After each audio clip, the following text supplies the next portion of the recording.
27 سال پیش حکومت و مخالفین سازش کردند که به جنگ پایان می‌دهند. بعد تقریباً 4 سال گفتگوها 27 ایون سال 1997 سازشنامه صلح میان حکومت تاجیکستان و اتحاد نیروهای مخالفین در شهر مسکو امضا شد. هرچند جنگ در تاجیکستان تمام شد، اما نظر دو جانب به سند صلح، شیوه اجرای آن و نتیجه های آن تا حال به هم مخالف است. پروفسور ابراهیم عثمانوف، مشاور سابق رئیس جمهور تاجیکستان، چندین بار در گفتگوها با مخالفین شرکت داشت. او سازشنامه صلح را اجرا شده می‌داند. سازشنامه عمومی صلح و ارزیات ملی در تاجیکستان خلق تاجیک را از جنگ نجات داد. خلق تاجیک را از همدیگر کشی نجات داد. از دشمنی نجات داد. از گریز و گریز نجات داد. از گرسنگی نجات داد. به تاجیکستان صلح آمد.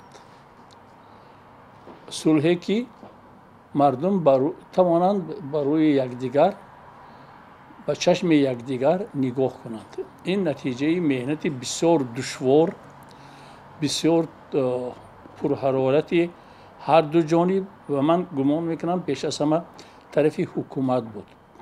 برای چی؟ برای اینکه در این صلح حکومت چیزی گم میکردگی داشت، مخالفین چیزی گم میکردگی نداشتند. اما آن طرف سازشنامه صلح به این حرفها راضی نیست و از اجرا نشدن آن میگوید.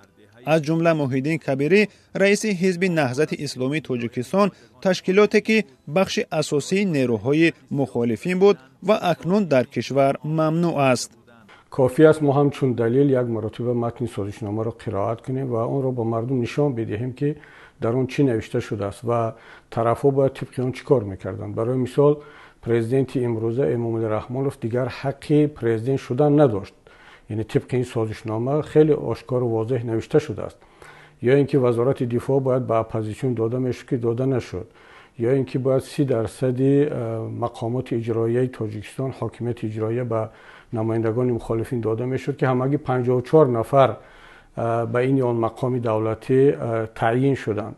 و میتوان ده ها مثال دیگر آورد که حکومت جمهوری تاجیکستان به خصوص امامالله رحمان این سازشنامه را پامال کرد. بعد 27 سال امضای سازشنامه صلح، پرزیدنت امامالله رحمان هنوز سر قدرت است. از آن طرف سازشنامه صلح کسی در حکومت نماند و از میدان سیاسی تاجیکستان هم بیرون کرده شدند. از جمله حزب نهضت اسلامی سال 2015 در تاجیکستان ممنوع اعلان شد و ده ها اعضایش را زندانی کردند. محمدروزی اسکندرов، رئیس پیشین حزب دموکرات و از قماندان‌های مخالفین هم از سال 2005 در زندان است.